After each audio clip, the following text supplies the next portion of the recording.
આજ તો ભાઈ દેવમનો બર્થડે હતો એટલે વહેલા જાગી ગયો હતો. ગુડ અને મોર્નિંગ. બીજી બાજુ ભાખરીને ચા ને એવું બનાવવા માટે ભાખરી બનાવવા માટે તાવડીને એવું મૂકી દીધું હતું પિનલે, અને ફિનલ ભાખરીને એવું વણતી હતી. બસ પછી ભાખરીને એવું રેડી થઈ ગયો એટલે આપણે પછી ખાવા બેસી ગયા. ખાઈને પછી હું બેઠો હતો ત્યાં ઈ જાગીને મારી પાસે આવ્યો એટલે આપણે એને હેપી બર્થડે વિશ કરી લીધું. વિશ કર્યું એટલે એને દૂધ ને પછી બોર્નવિટા પી લીધું. અને વળી આ સ્કેલ પછી કેવી રાઉન્ડ શેપમાં ભાઈ, આનું નામ આપણને આવડતું નથી ભાઈ, જે સીવતા છે એને ખબર છે.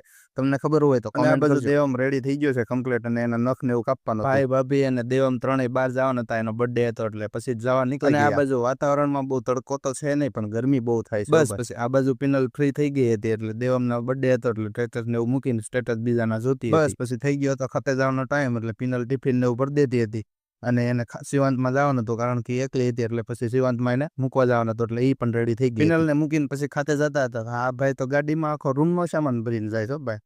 હાલો તે ખાતાની ડિઝાઇનો બનાવીને પછી નવરા થઈ એટલે પછી નાસ્તો કરી લેવાનો. અને આ બાજુ ખાતાની બધી ડિઝાઇનો કમ્પ્લીટ કરીને પછી પહોંચી ગયા શિવાંતમાં જવાનું હતું જમવા, એટલે પછી પહોંચી ગયા શિવાંતમાં. અને પછી જમવાનો ટાઈમ થઈ ગયો એટલે કેરીની સિઝનમાં કેરીનો રસ, એટલે પિનલ પછી રસના વાટકા ભરીને રેડી કરતી હતી. બસ પછી જમીન થોડીક વાર બેઠા ને પછી સિદ્ધાર્થ પહોંચી ગયા ઘરે. ઘરે આવીને આંધો ચાલુ કર્યું, લાઈટો બાઈટો બંધ હતું કેમ કે ઘરે કોઈ હતું નહીં. થોડીક વાર થઈ એટલે દેવાભાઈ ને ઈ પણ આવી ગયા હતા, ને એનો બર્થડે હતો એટલે આવી રીતના રમકડા ને એવા થોડાક લાવ્યો છે એટલે એ મને બતાવતો હતો. આવી રીતનું પછી રેલગાડી ને એવું લીધી. આ બાજુ પિનલ કપડા ને એવું હંકેલતી હતી કેમ કે સવારમાં ફટાફટ એને મૂકી આવ્યો હતો શિવાંતમાં, ને વાગી ગયા હતા અહીંયા 10:15. બસ આજનો વિડીયો આટલો જ છે, અને સબસ્ક્રાઇબ કરતા જજો. આવજો બધા.